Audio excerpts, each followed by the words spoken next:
Aquello que fue, ya es, y lo que ha de ser, fue ya, y Dios restaura lo que pasó. Bienvenido.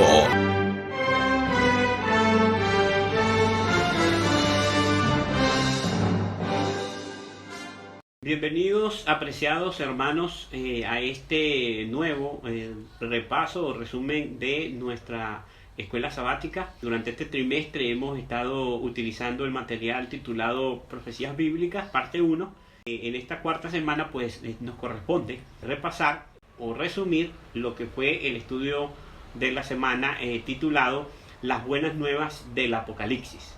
Así que entonces vamos a hacerlo, vamos a tener una palabra de oración para comenzar y pedir así la dirección y bendición de nuestro Dios.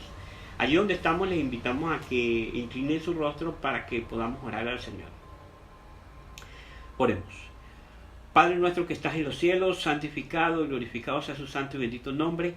Señor, en esta hora queremos suplicar primeramente su dirección.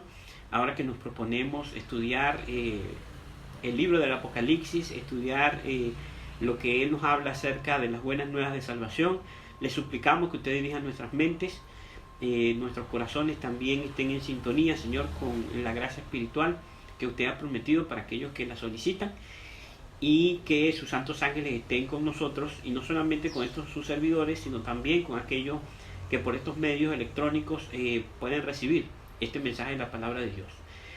Tenga misericordia de nosotros, perdone nuestros pecados, nuestras faltas, en Cristo Jesús. Amén. Vamos a comenzar esta lección de las buenas nuevas de Apocalipsis. El texto clave de esta semana nos dice: entonces vi a otro ángel que volaba por el cielo con el evangelio eterno, para predicar a los que habitan en la tierra, a toda nación, tribu, lengua y pueblo.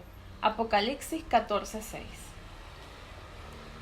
Entonces vemos cómo pues ahí en el libro de Apocalipsis, capítulo 14, versículo 6, este hermoso y muy conocido para cualquier adventista del séptimo día, el comienzo pues de lo que es los mensajes de los tres ángeles y de esa mención acerca del evangelio, ¿verdad? Los primeros tres capítulos de la Biblia, es decir, Génesis capítulo 1, capítulo 2 y capítulo 3, nos relatan cómo el pecado entró en este mundo.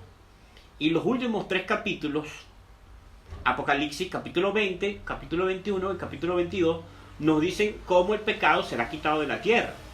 El castigo del pecado es la muerte, según Romanos 6:23. El terrible cáncer del pecado no podía ser tolerado, o de otra manera pondría en peligro el universo completo. La tragedia del pecado consistió en que cuando Adán y Eva desobedecieron, las consecuencias pasaron a todo el género humano, y así todas las personas desde aquel tiempo hasta ahora hacen frente a la pena de muerte. Así el cielo se vio confrontado repentinamente con un horrible dilema: o el pecado debía ser excusado y tolerado, poniendo en peligro así a todo el universo, o de otra manera todos los habitantes del planeta tendrían que morir. Pero Dios rechazó ambas opciones. Él no podía soportar el pensamiento de la separación de sus hijos terrenales, a quienes él amaba entrañablemente, ni tampoco permitiría que el mortífero virus dominara el universo. Dios tenía planeado un plan de salvación y lo lanzó, y esas son las buenas nuevas de la salvación.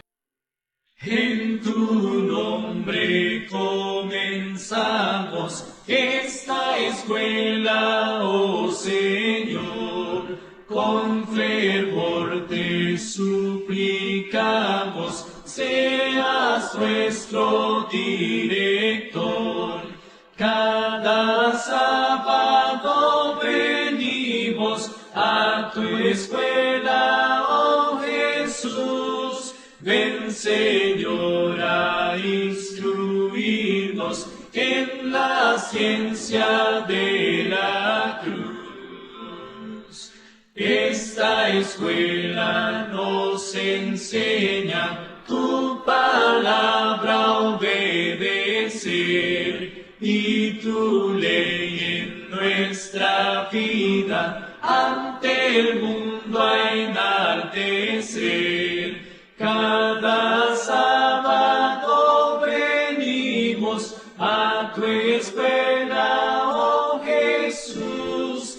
Ven, Señor, a instruirnos en la ciencia de la cruz.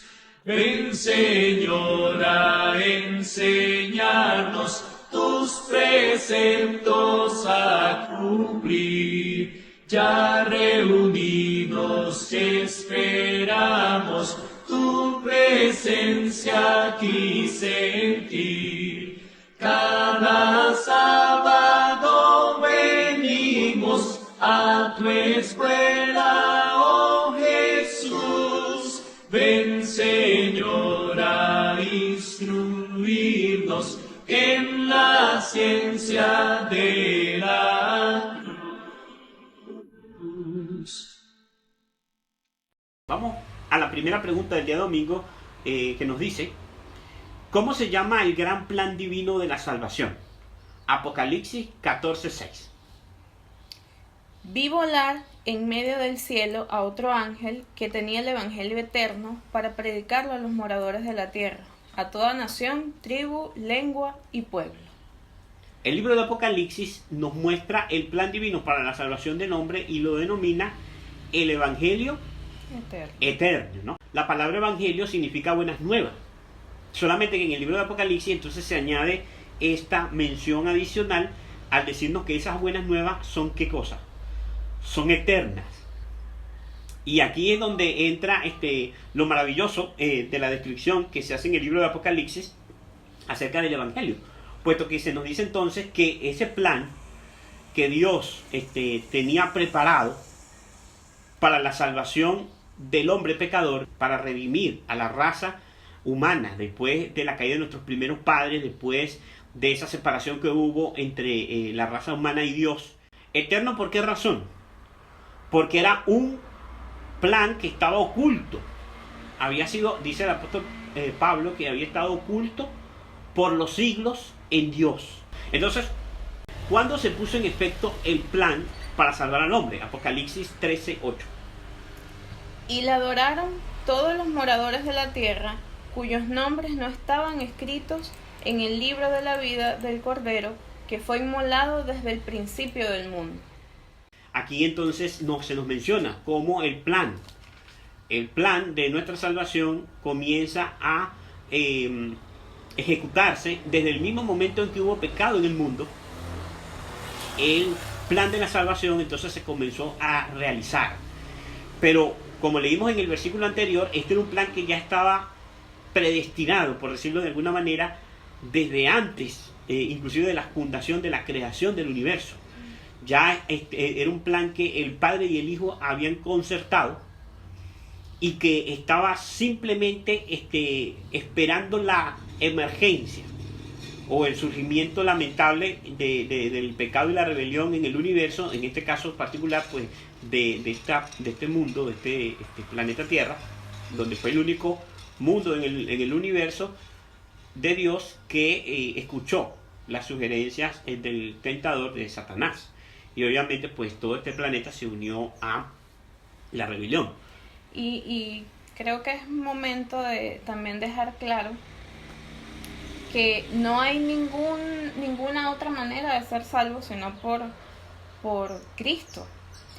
Y me gustaría leer un texto en Hechos 14:12 que dice: y en ningún otro hay salvación, porque no hay otro nombre bajo el cielo dado a los hombres en que podamos ser salvos. Entonces no hay otra forma de ser salvos, no hay otro método de ser salvos. Hablemos un poquitico entonces acerca de por qué fue necesario este plan de salvación y de qué ocurrió cuando Adán pecó y por qué. Vamos al libro de Romanos a ver qué nos dice. Por tanto, como el pecado entró en el mundo por un hombre, y por el pecado la muerte, así la muerte pasó a todos los hombres, por cuanto todos pecaron. Romanos 5:12. Entonces aquí notamos algo sumamente importante, y este es un texto que debemos analizar minuciosamente, ¿no? Y aquí nosotros debemos comenzar a ver cómo fue que ocurrió, que fue necesario este plan de salvación. Bueno, la escritura nos dice que el pecado entró en el mundo, ¿por qué? Por medio de un hombre.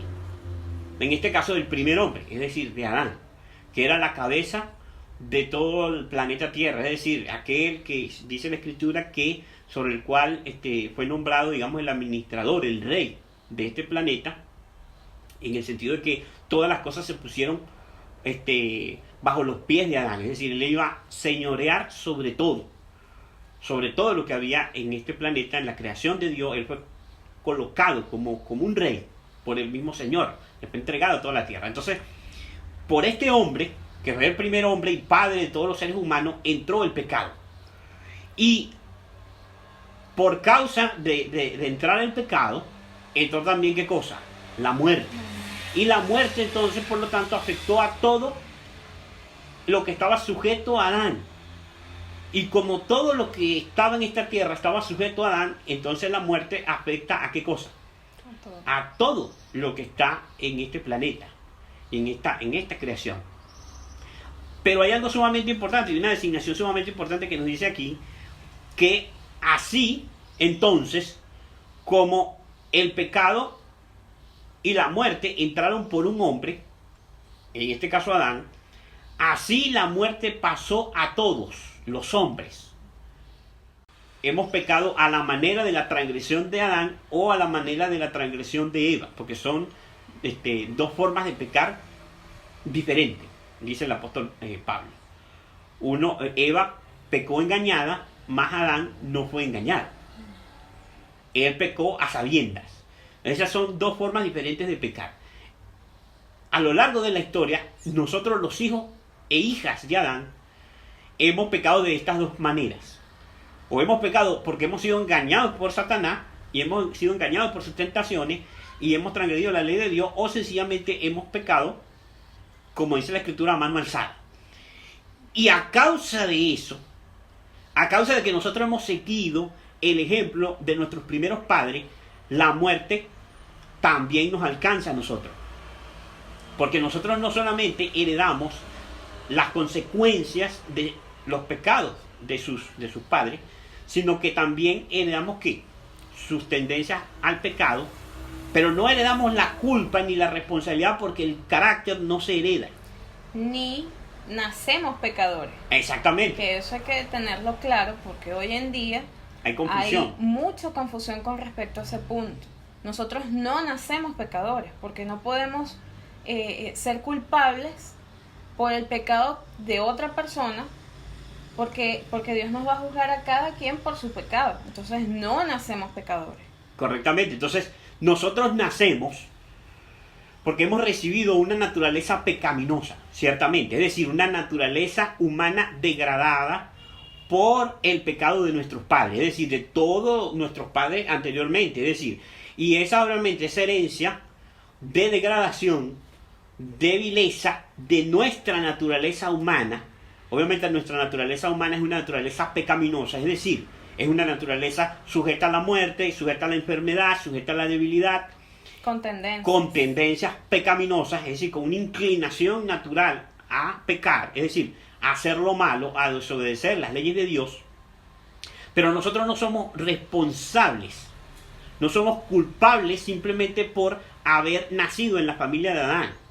Nosotros somos responsables por seguir o por copiar el ejemplo de Adán, porque nosotros hemos seguido nuestros impulsos naturales y hemos cedido ante nuestra carne, ante nuestra propia naturaleza pecaminosa, y en vez de hacer la voluntad divina, hemos seguido esa inclinación natural, y al pecar, entonces nosotros también quedamos condenados.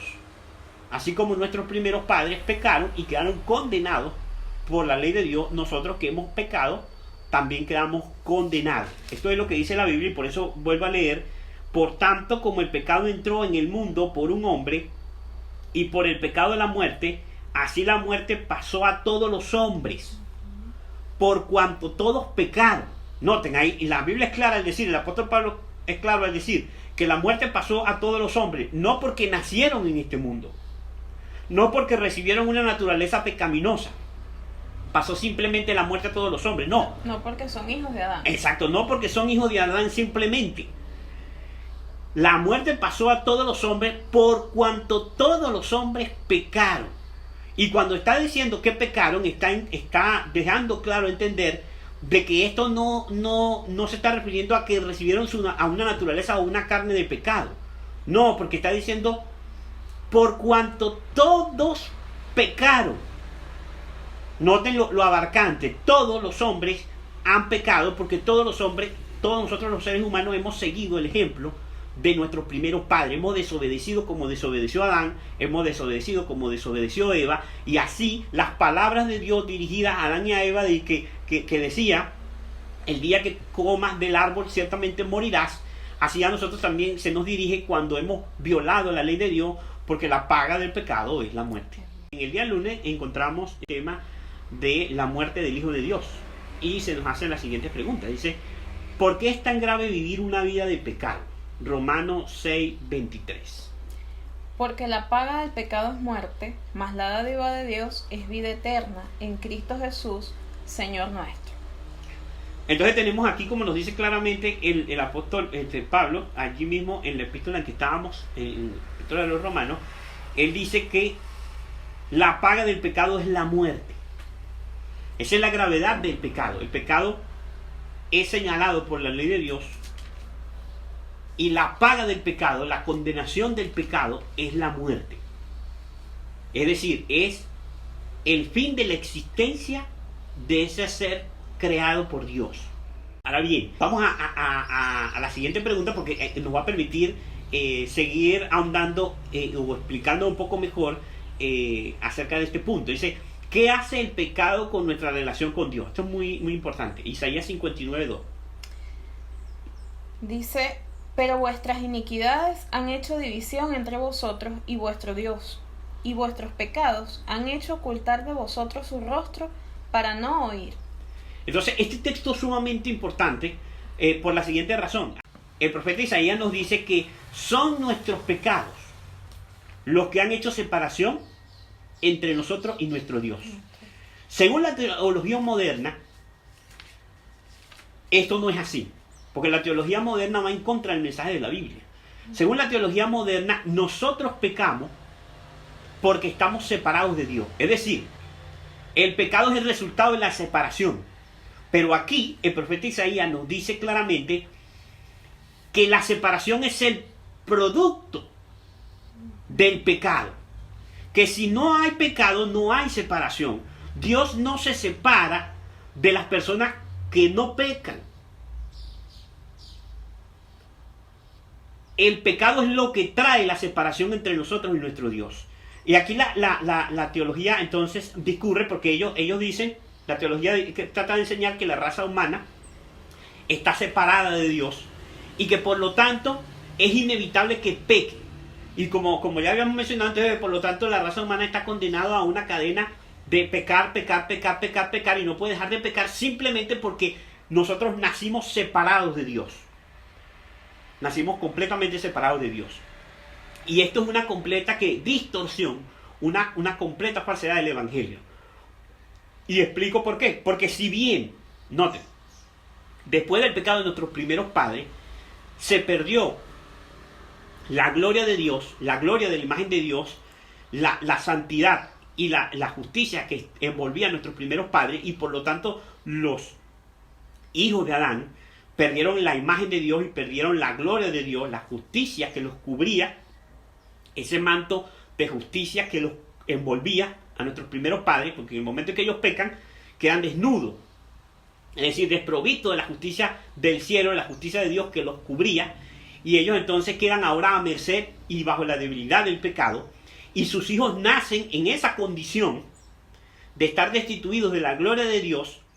Pero en el momento en que Adán y Eva pecan, Cristo introduce el plan de salvación y Cristo comienza a tratar, digamos, esa lucha para poder salvar tanto a Adán, a Eva y a sus hijos.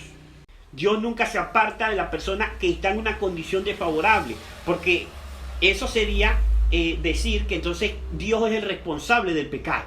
Porque si yo digo que la separación es la que trae como consecuencia el pecado del hombre, la separación de Dios es lo que trae el pecado del hombre, entonces yo le estoy echando la culpa ¿a quién? A Dios, porque yo estoy diciendo Dios se separó de la raza humana y por lo tanto entonces la raza humana está condenada a pecar.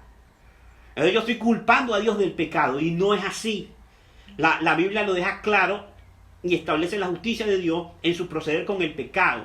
Es el hombre el que peca, es la raza humana, son los hijos y los hijos de Adán que hemos pecado desde que nuestros primeros padres nos dieron el primer ejemplo de desobediencia. Hemos seguido su ejemplo en vez de seguir el ejemplo de obediencia a lo largo de la historia de los santos hombres de Dios y después de Cristo.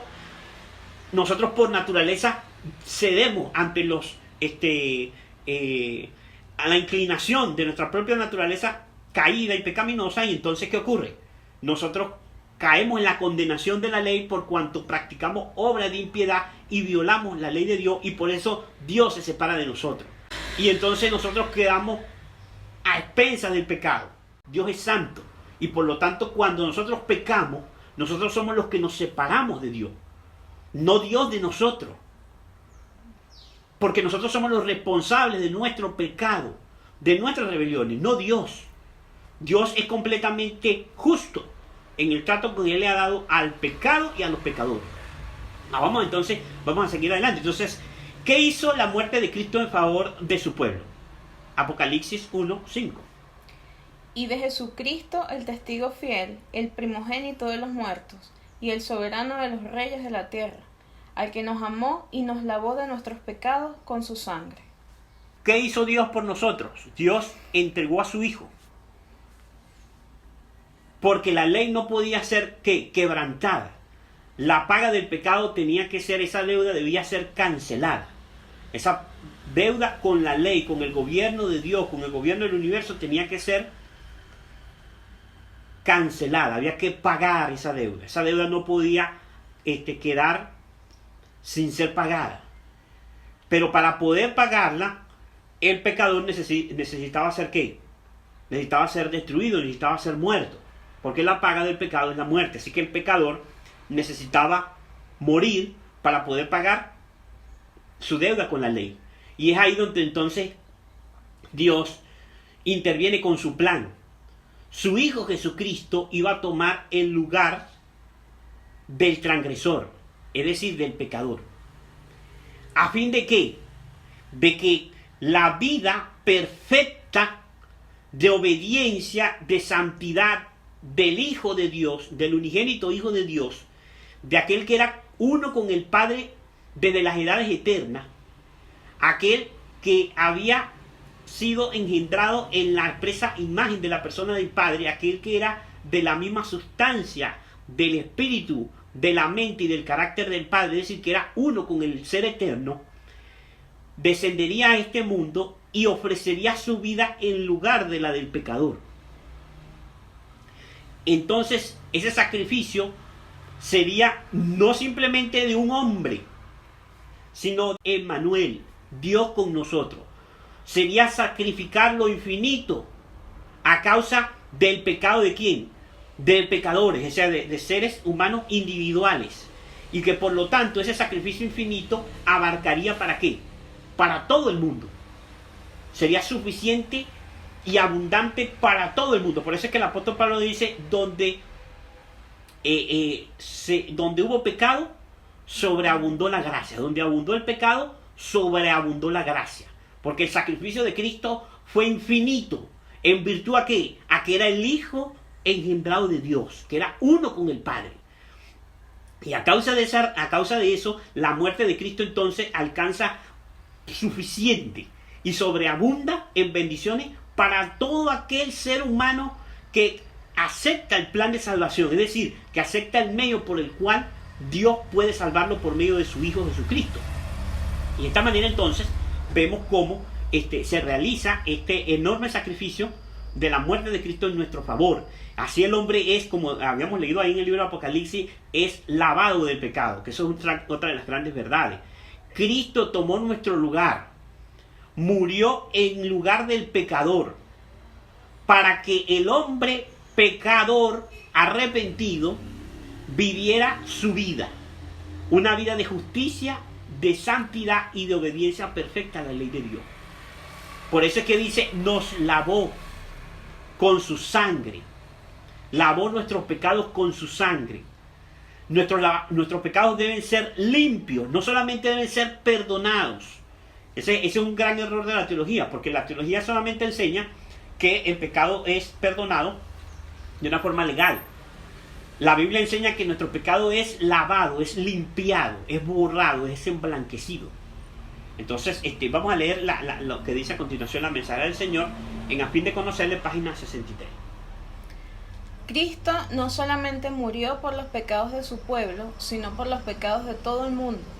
Jesús, el Redentor del mundo, conoce por nombre a todos sus hijos, y la gloria de Dios vendrá sobre aquellos que creen. Los que contemplan a Jesús se transforman a su imagen, se asimilan con la naturaleza, y la gloria de Dios que brilla en la faz de Jesús se refleja en la vida de sus seguidores. Más y más el cristiano se transforma de gloria en gloria. A fin de conocerle, página 63. Por fe, el ojo espiritual contempla la gloria de Jesús. Esa gloria está oculta hasta que el Señor imparte la luz de la verdad espiritual, pues el ojo de la razón no la puede ver. La gloria y el misterio de Cristo permanecen incomprensibles, nublados por su excesivo brillo, hasta que el Señor hace irradiar su significado delante del alma. La contemplación de Cristo induce al hombre a justipreciarse correctamente, pues comprende que el amor de Dios lo ha hecho grande. La posibilidad de ser como Jesús, a quien ama y adora, inspira dentro de él aquella fe que obra por el amor y purifica el corazón. A fin de conocerle, página 63.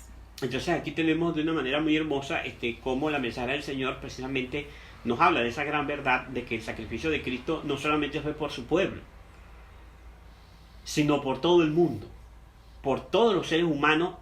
El sacrificio de Cristo es completamente dado para todo ser humano. Su pueblo obviamente es el que se ha beneficiado de ese sacrificio.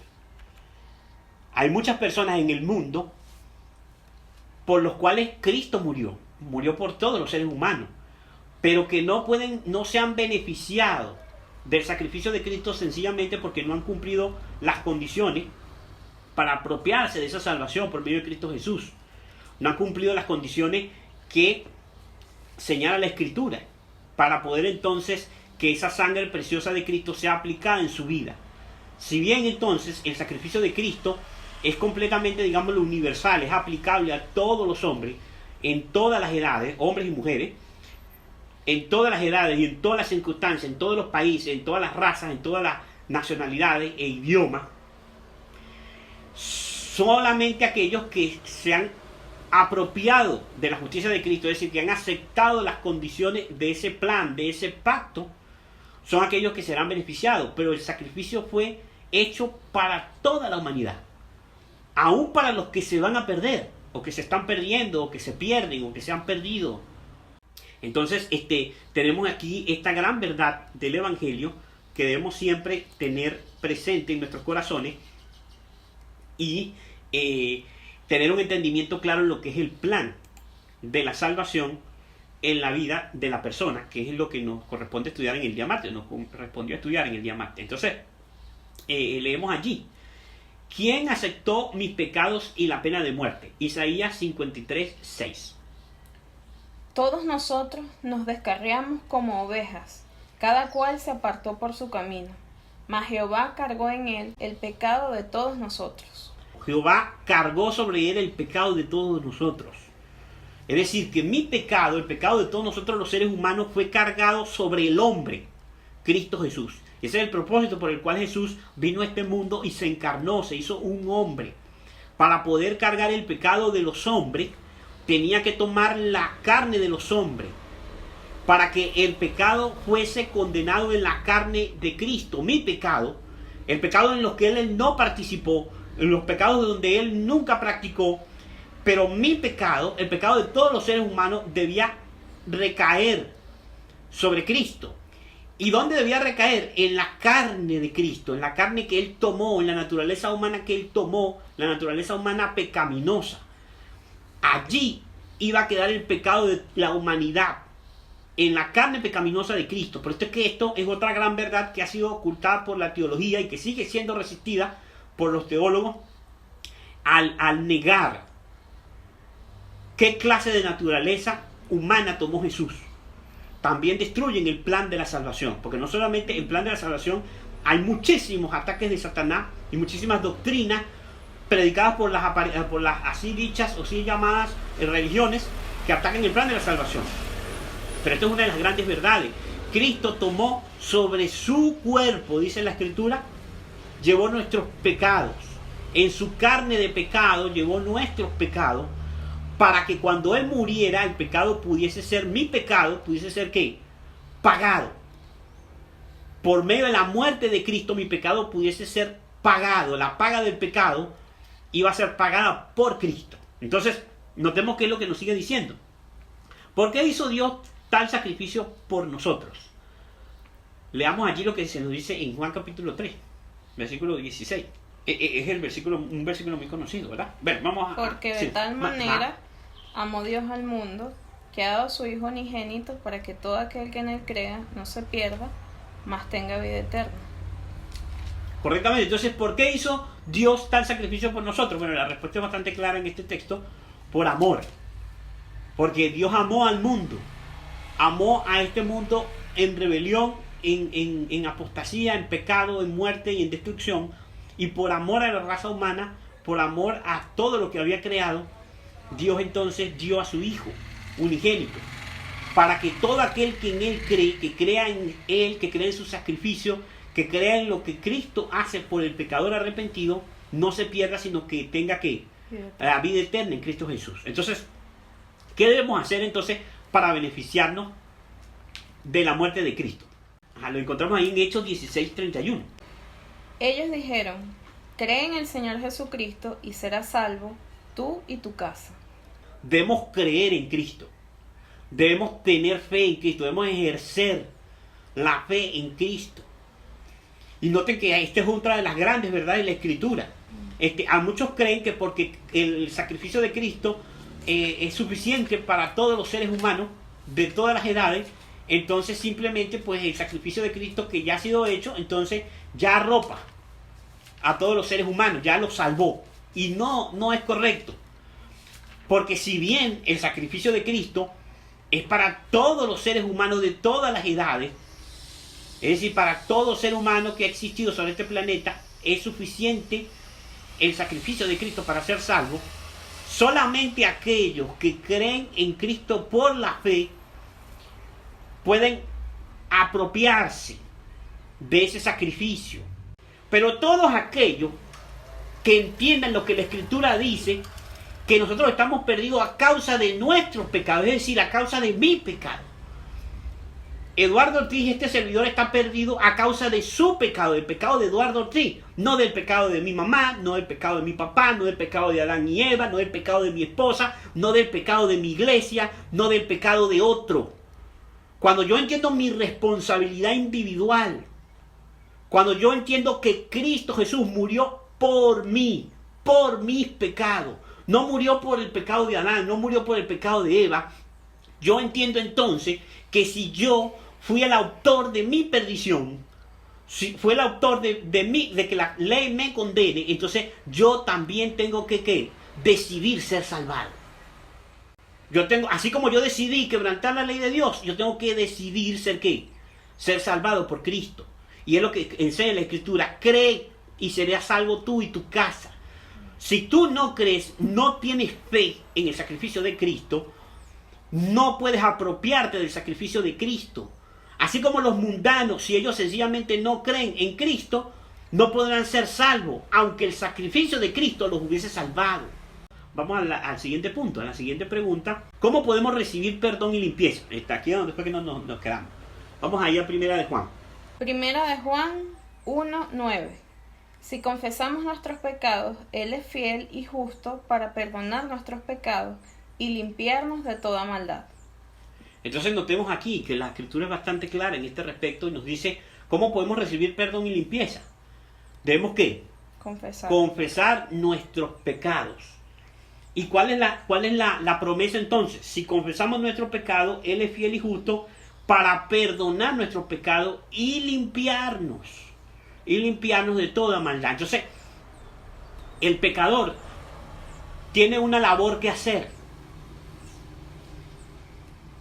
para ser salvo. ¿Y él debe qué? Debe aceptar el sacrificio de Cristo por él. En este caso dice aquí, debe confesar sus pecados. ¿Y qué es la confesión? ¿Qué podemos decir que es la confesión? La confesión es ¿qué? Reconocer el pecado. Yo tengo que confesar, es decir, yo tengo que aceptar, yo tengo que admitir, yo tengo que reconocer, entender. Exactamente. Porque cuando yo reconozco, yo entiendo que hice mal. Correctamente. Porque eso es lo que generalmente se hace en terapia, ¿no? Uh-huh. Cuando una persona necesita, la persona necesita entender que tiene una adicción o que está enfermo. Correctamente. Y para hacerlo, lo hace mediante ¿qué? El reconocimiento y el entendimiento. Yo entiendo que estoy haciendo mal. Entonces yo en ese momento estoy reconociendo que tengo algo que debo cambiar. Correctamente. Entonces yo debo reconocer, yo debo entender y confesar mi pecado. Ahora fíjense lo importante de eso. Si yo necesito confesar mi pecado, yo necesito saber lo que es pecado. Yo necesito saber lo que es el pecado. Ahora noten, en el evangelismo moderno, que se predica prácticamente en casi todo el cristianismo actual, se habla mucho de confesión. Pero la naturaleza de las confesiones, de confesar el pecado, ellos simplemente, volvemos a lo que hemos dicho, confiesan que han nacido en la familia de Adán. Esa es la confesión de ellos. Confiesan que tienen el pecado original, algunos. Confiesan que están condenados porque Adán pecó. Pero no confiesan sus pecados particulares. No los confiesan. La Biblia le está diciendo, si confesamos nuestros pecados, Él es fiel y justo para perdonar esos pecados que confesamos y limpiarnos de esa maldad. Es decir, si yo he robado, si yo he adulterado, si yo he fornicado, si yo he blasfemado el nombre de Dios, yo tengo que confesar el pecado y Cristo me va a limpiar de ese pecado en particular. Ahora, ¿qué dice la Biblia que debe acompañar al arrepentimiento, a la confesión? Hechos 3:19. Así que arrepentíos y convertíos, para que sean borrados vuestros pecados, para que vengan de la presencia del Señor tiempos de refrigerio. Obviamente debe ir acompañado ¿qué? El arrepentimiento. ¿Qué es el arrepentimiento? El arrepentimiento, como nos dice el apóstol Pedro, es dolor por el pecado. Dolor por el pecado. La persona tiene que comprender la gravedad del pecado, debe comprender la enormidad del peso de la transgresión y de la maldad, la injusticia que hay en el pecado. La persona debe reconocer eso para poder ¿qué? Para poder confesar su pecado, para poder ser perdonado de sus pecados, debe haber entonces arrepentimiento. Debe haber ¿qué cosa? Debe haber ciertamente un cambio de mente. La persona debe ser cambiada su forma de pensar. ¿Por qué razón? Porque nuestros pecados son hechos o son el resultado de nuestros deseos.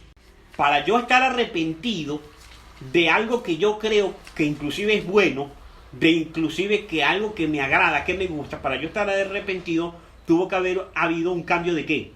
Un cambio de pensar, de manera de pensar. Porque si yo hago algo, yo lo hago porque creo que es bueno, que está bien hecho, que lo merezco, que es lo que se debe hacer. O sencillamente porque me gusta, me agrada y quiero siempre hacerlo. Para que la persona entonces se arrepienta del pecado, la persona tiene que haber cambiado su mente. Tiene que haber una conversión. Tiene que haber una conversión. La persona tiene que ser convertida. Ahora, la palabra conversión es un término que se usa en el ejército. Y nos habla de qué cosa, de un giro de 180 grados. Es decir, que la persona va en una dirección y la persona en un momento se convierte. Es decir, convertir es que comienza a andar en el sentido opuesto al que estaba caminando. Es decir, la persona se da media vuelta y comienza a caminar en sentido contrario, o como algunos dicen, hablando en la terminología de automóviles, lo que se llama la vuelta en U. Que usted va en un sentido y entonces usted va aquí, usted va a dar una vuelta y toma el canal en el sentido opuesto, o sea, en el sentido contrario de donde usted venía, lo que se llama la famosa vuelta en U, ¿no? Entonces, eso es lo que nos habla la palabra conversión, es ser convertido, es ser cambiado. La manera de pensar entonces del pecador debe ser cambiada, pero esto solamente puede ser posible si el pecador siente dolor por su pecado, siente dolor en su corazón por el pecado, reconoce su pecado y confiesa su pecado, y entonces el Señor va entonces a perdonar su pecado, a limpiar ese pecado en particular sobre el cual la persona siente aborrecimiento de haber hecho semejantes acciones. Entonces el arrepentido, la persona arrepentido, quiere pues la salvación de ese acto pecaminoso. Entonces, en el día miércoles se titula Permaneciendo en la Salvación. Se nos hace la siguiente pregunta: ¿cómo se llama la experiencia de la conversión y por qué? Evangelio según San Juan, capítulo 3, versículos 3 al 7. Respondió Jesús y le dijo: de cierto te digo, que el que no naciera de nuevo no puede ver el reino de Dios. Nicodemo le dijo: ¿cómo puede un hombre nacer de nuevo siendo viejo? ¿Puede acaso entrar por segunda vez en el vientre de su madre y nacer? Respondió Jesús: de cierto te digo, que el que no naciere de agua y del Espíritu no puede entrar en el reino de Dios. Lo que es nacido de la carne, carne es, y lo que es nacido del Espíritu, Espíritu es. No te maravilles de que te dije, os es necesario nacer de nuevo. Él habló de un ¿qué? De un nuevo nacimiento. De un nuevo nacimiento en el Espíritu, dice él. No en la carne. Dice la carne es. Pero el Espíritu es. No te maravilles que te digo, os es necesario nacer de nuevo. Y la experiencia de la conversión es precisamente esto: la persona nace de nuevo, es como un nuevo comienzo. Por eso se habla de un cambio de mentalidad, y la persona comienza a pensar de una forma diferente. La persona es transformada su carácter, transformado su mente. Ahora, cuando nos estamos refiriendo a que está siendo transformado, queremos decir es que es como un punto de inicio. No es que es cambiado un abrir y cerrar de ojos en la totalidad del ser, de la totalidad de su forma de pensar. O sea, la totalidad del 100%. No, la persona empieza a ser cambiada. El que era borracho se hace sobrio. El que era adúltero se hace una persona pura, fiel. El que era ladrón se hace una persona ¿qué? Honesta. El que era un idólatra se hace una persona fiel a Dios, adorador del Dios verdadero. El que era desobediente se convierte en una persona obediente. El que era orgulloso en humilde, etcétera, etcétera. Entonces, a la siguiente pregunta: ¿cómo permanecer en Cristo en nuestra vida? Juan 14, 17. El Espíritu de verdad, al cual el mundo no puede recibir porque no le ve ni le conoce, pero vosotros le conocéis porque mora en vosotros y estará en vosotros. Entonces, notemos, ¿cómo podemos permanecer, cómo puede permanecer Cristo en nuestra vida? Por medio de su Espíritu, por medio del Espíritu Santo. El Espíritu Santo trae a Cristo a nuestra vida, a nuestra mente, a nuestros corazones. Y por ese medio nosotros estamos unidos con Cristo. Somos uno con Cristo en espíritu, porque su espíritu, su mente, su forma de ser, su forma de pensar, su carácter ha sido implantado, debe ser implantado en la vida de todo creyente arrepentido y contrito. Ahora, cuando Cristo vive en la vida, ¿qué haremos? Filipenses 2:13. Porque Dios es el que en vosotros produce así el querer como el hacer, por su buena voluntad. Entonces notemos, Dios produce en nosotros el querer como el hacer por su buena voluntad. Él implanta en nuestro corazón, en nuestra mente, unos nuevos deseos. Deseos y anhelos de justicia. Deseos y anhelos de santidad. Deseos de pureza en nuestra vida. Esos deseos, ese anhelo de la persona arrepentida, creyente, contrita, que quiere buscar los caminos de Dios. Esos deseos de abandonar el pecado, de dejar las prácticas pecaminosas, las prácticas profanas.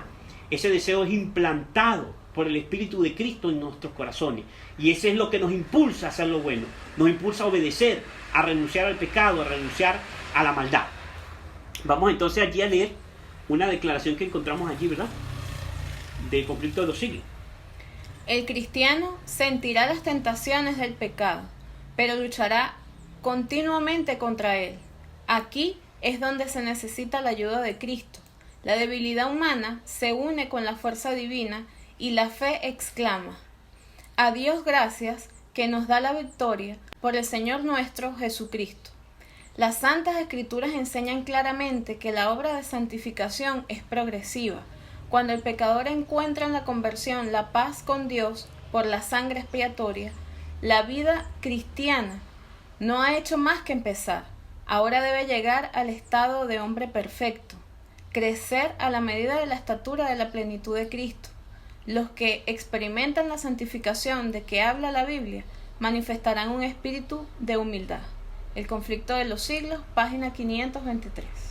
La persona debe ir siendo santificada gradualmente, es decir, progresivamente la persona debe ir creciendo a manera de planta, en la justicia, en la santidad, en la obediencia, porque a medida que la persona crezca en el conocimiento, en la gracia de nuestro Señor Jesucristo, la persona debe ir conformando su carácter paso a paso a la imagen de Jesús. Debe ir siendo transformado por medio de un proceso de santificación. La santificación no es un proceso de un santiamén, es decir, de un instante, de un momento.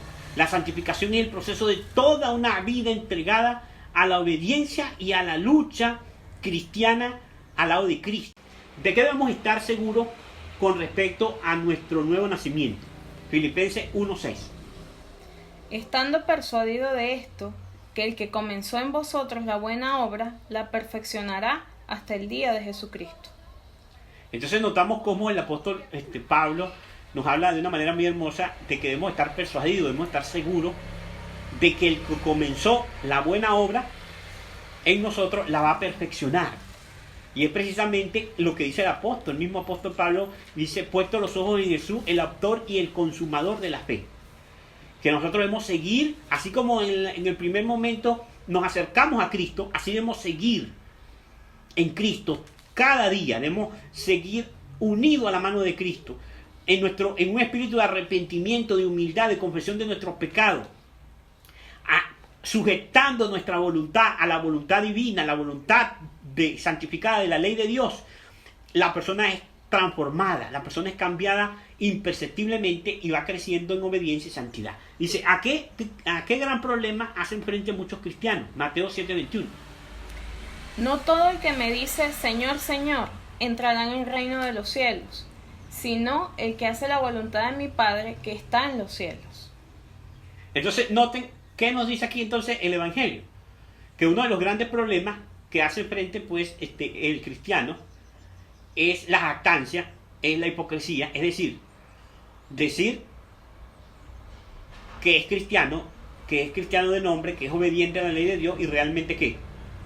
No lo es. Entonces, muchos quieren a Cristo como Salvador, pero no como Señor de su vida. Y te lo dice el mismo versículo.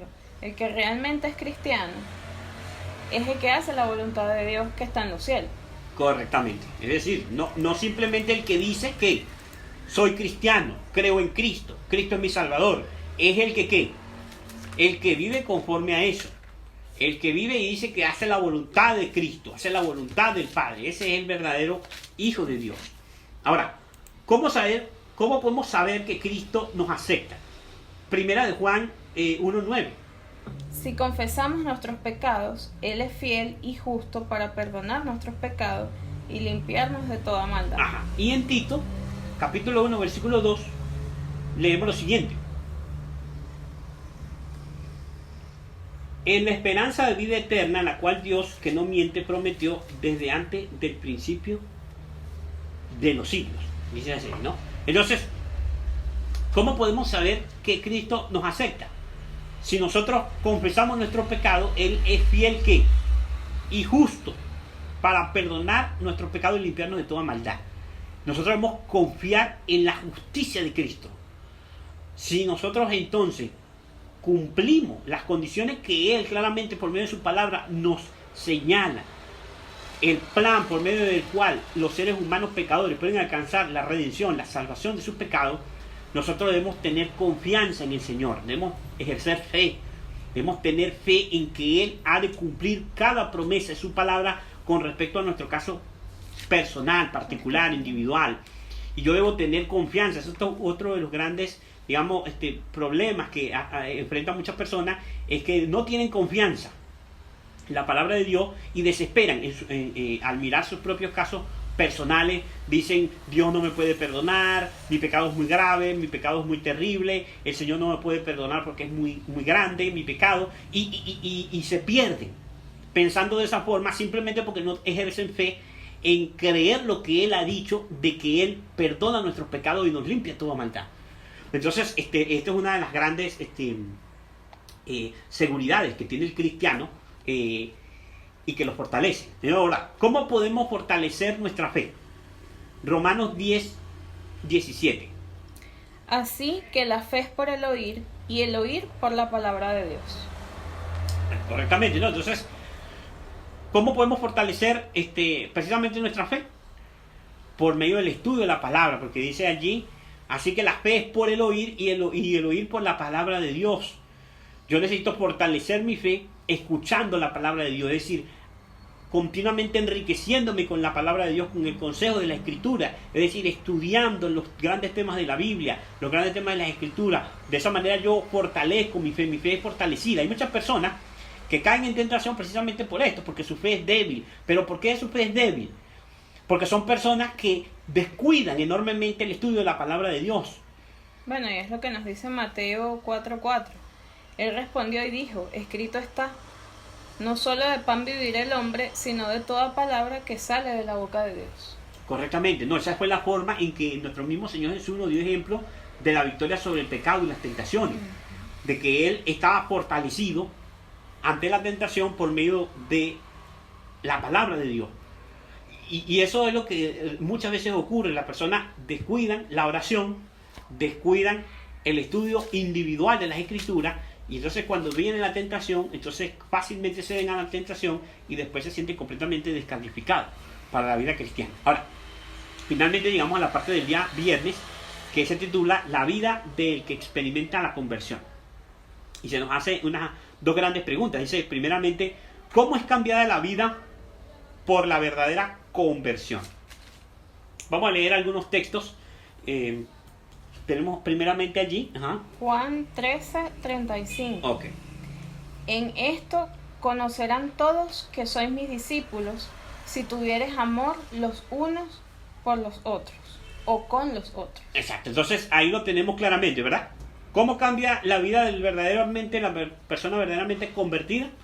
Que tiene amor hacia los otros, hacia su prójimo. hacia su prójimo. Tiene amor hacia su prójimo. Una persona que no ama a su prójimo es una persona que no ha nacido de nuevo, una persona que no ha sido convertida, una persona que no ha sido transformada por el amor de Cristo. Una persona que no ama a su prójimo. Entonces, tenemos otro texto que encontramos en 2 Corintios. Vamos a ver qué dice. 5:17. 2 Corintios 5:17. De modo que si alguno está en Cristo, nueva criatura es. Las cosas viejas pasaron, he aquí, todas son hechas nuevas. Entonces, vemos este texto que nos habla, reforzándonos la idea del nuevo nacimiento, y se nos dice que las cosas viejas pasaron, todas son hechas nuevas. La persona entonces debe dejar de hacer lo malo, como dice la Escritura, aprender a hacer lo bueno. No puede ser posible que una persona que diga ser convertida, que diga haber sido transformada, que diga haber entregado su vida a Cristo, siga en sus mismas prácticas pecaminosas. La persona debe romper toda práctica pecaminosa, es decir, toda práctica que esté en contra de lo que revela la Escritura, y poner su vida en armonía con la ley de Dios y con la palabra de nuestro Dios. El siguiente texto lo encontramos en donde, en primera de Juan, leámoslo. Primera de Juan 3:22. Y cualquiera cosa que pidiéramos, la recibiremos de Él, porque guardamos sus mandamientos y hacemos las cosas que son agradables delante de Él. Entonces nuestra vida debe cambiar, porque nuestra vida debe estar en armonía con los mandamientos de Dios para poder creer que Él va a cumplir sus promesas en nosotros. Nosotros debemos haber puesto nuestra vida en armonía con la santa ley de Dios. Ahora leamos el siguiente, está en Romanos 12:1 y 2. Así que, hermanos, os ruego por las misericordias de Dios que presentéis vuestros cuerpos en sacrificio vivo, santo, agradable a Dios, que es vuestro culto racional. No os conforméis a este siglo, sino transformaos por medio de la renovación de nuestro entendimiento, para que comprobéis cuál es la buena voluntad de Dios, agradable y perfecta. El apóstol entonces lo dice de una forma bastante clara acá. Dice aquí que nosotros debemos ser transformados en la renovación de nuestro entendimiento, hermano. Y esto son palabras sumamente amplias y sumamente profundas. La forma del pensar del cristiano, hermano, no puede ser la forma del pensar del mundano, del que no tiene temor de Dios, del que está sin Dios, del que está sin conocimiento de Dios. Usted no puede pensar como piensa el mundo, porque si no, entonces usted no ha sido renovado en su entendimiento. Y esto es bastante triste y lamentable, y es una de las evidencias más claras, hermano. Muchas veces vemos que hoy en día la iglesia piensa a la manera del mundo, y es una evidencia categórica de que la iglesia no ha sido convertida, de que no ha nacido de nuevo, de que nunca se han unido a Cristo. Porque si usted piensa como el mundo, está unido al mundo y no a Cristo. Entonces, en Hechos 4, Hechos 4:19. leemos lo siguiente. Mas Pedro y Juan respondieron diciéndoles: juzgad si es justo delante de Dios obedecer a vosotros antes que a Dios, porque no podemos dejar de decir lo que hemos visto y oído. Otra característica muy importante de aquellos que han sido convertidos es que sienten y tienen el deseo de compartir lo que han recibido. La mensajera del Señor, ella dice que toda verdadera persona que ha sido convertida nace en el reino de Dios, que ha nacido de nuevo, nace como un misionero. Ahora sigamos con el siguiente punto. Hechos 4:31. Cuando hubieron orado, el lugar en el que estaban congregados tembló, y todos fueron llenos del Espíritu Santo, y hablaban con denuedo la palabra de Dios. Otra de las grandes características de aquellos que han nacido de nuevo y que verdaderamente han sido incorporados en la vida verdadera, y es que están llenos del Espíritu Santo. Han sido llenos del Espíritu de Cristo que está en ellos, habita en ellos, son como Cristo, reflejan el carácter de Cristo, reflejan las virtudes cristianas, dan los frutos del Espíritu, porque precisamente están llenos han sido como dice el Señor Jesús, son como pámpanos que han sido injertados allí en la vid verdadera, y por lo tanto dan fruto, y ese fruto es el fruto de la santificación y de los frutos del Espíritu Santo. Ahora pasemos a analizar el último punto, que es verdades que nos presenta el Apocalipsis con respecto a las buenas nuevas de nuestra salvación. Apocalipsis 1:18. Y el que vivo y estuve muerto, mas he aquí vivo por los siglos de los siglos. Amén. Y tengo las llaves de la muerte y del Hades. Entonces notemos cómo, se nos dice aquí que Cristo tiene las llaves de la muerte. El Evangelio pues nos da liberación de la muerte, nos da liberación del pecado. Es una de las gloriosas buenas nuevas, porque aún los que están muertos pueden confiar en que el Señor les librará. Y esta esperanza del Evangelio pues abarca inclusive a aquellos que también descienden al sepulcro, porque su fe les permite saber que Cristo es el que tiene las llaves de la muerte y los traerá a vida en Cristo Jesús. Esa es parte del Evangelio. Y sigamos al siguiente punto que encontramos en Apocalipsis 5:9. Y cantaban un nuevo cántico diciendo: digno eres de tomar el libro y de abrir sus sellos, porque tú fuiste inmolado y con tu sangre nos has redimido para Dios de todo linaje, lengua, pueblo y nación. Entonces aquí vemos, ¿no? Como ya hemos mencionado en capítulos anteriores, como gracias al sacrificio de Cristo, a su sacrificio, al derramamiento de su sangre por nosotros, Cristo es digno de abrir el contenido del libro, es decir, de revelarnos el plan de Dios y de revelarnos el final del conflicto y de todo el futuro, de hacernos esa revelación de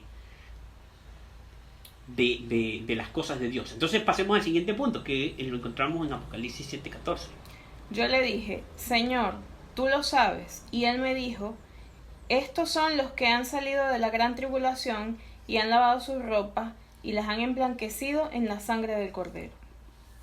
Entonces notamos otro gran aspecto, otra gran verdad del Evangelio, es el hecho que si bien el pueblo de Dios siempre estará padeciendo persecución, aquellos que sean fieles a Dios, ellos han sido librados de toda la tribulación, de toda la persecución y de toda tormenta de calamidad que el enemigo intente arrojar sobre ellos, porque están firmes gracias a la sangre de Cristo. Esa es una de las grandes verdades que encontramos en el libro de Apocalipsis.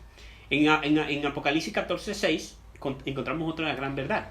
Vi volar por en medio del cielo otro ángel que tenía el evangelio eterno para predicarlo a los moradores de la tierra, a toda nación, tribu, lengua y pueblo.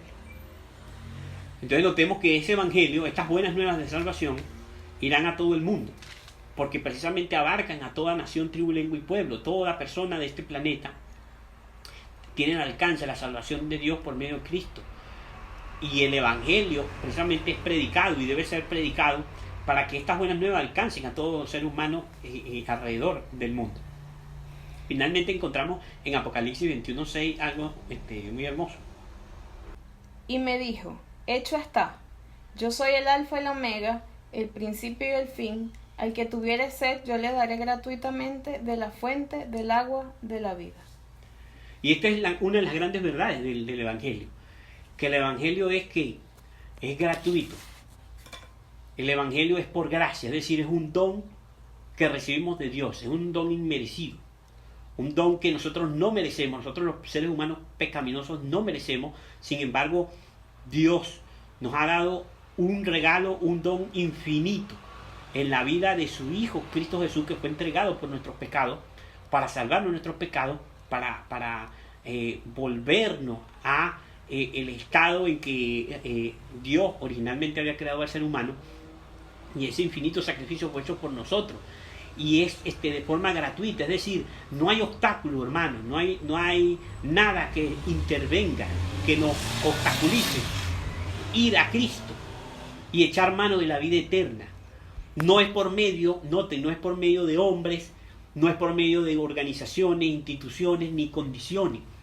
Cualquier persona puede acercarse a Dios y cumplir su palabra, es decir, cumplir las condiciones que Dios mismo le impone. No le imponen las iglesias, no le imponen los dirigentes religiosos, no. Es las condiciones que impone la palabra, porque la persona puede ir directamente a la fuente de la salvación, que es Cristo Jesús. Y allí pueden alcanzar salvación, redención, perdón de sus pecados, porque la persona puede ser perdonada yendo directamente a Cristo por medio de la oración, por medio de la fe. Puede ser perdonada, puede ser salvada, puede ser redimida, pues la persona puede llegar a un conocimiento, a crecer en la gracia, y todo esto puede hacerlo de forma gratuita, de forma individual, de forma personal.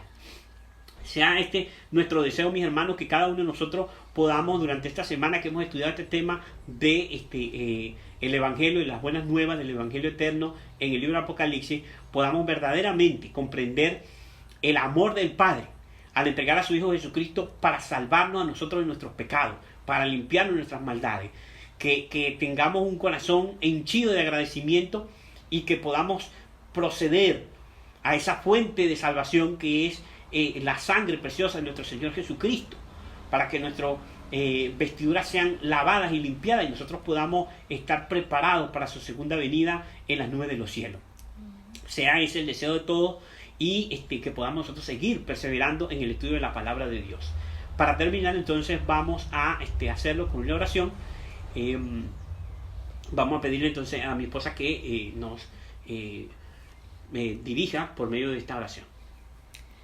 Amante Padre, que estás en las alturas de los cielos, Gracias, Señor, te damos por la vida, por la salud. Gracias porque pudiste estar con nosotros durante todo este estudio.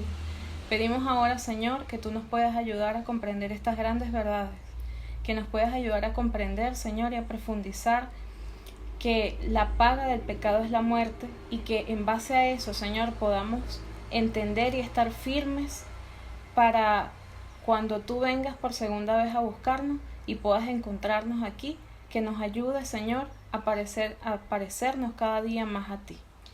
Todas estas cosas, Señor, las pedimos en el santo y en el divino nombre de tu Hijo amado, Cristo Jesús.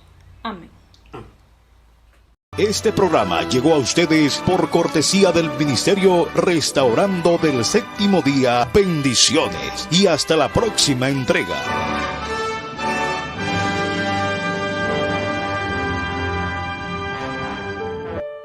Pregón Radio.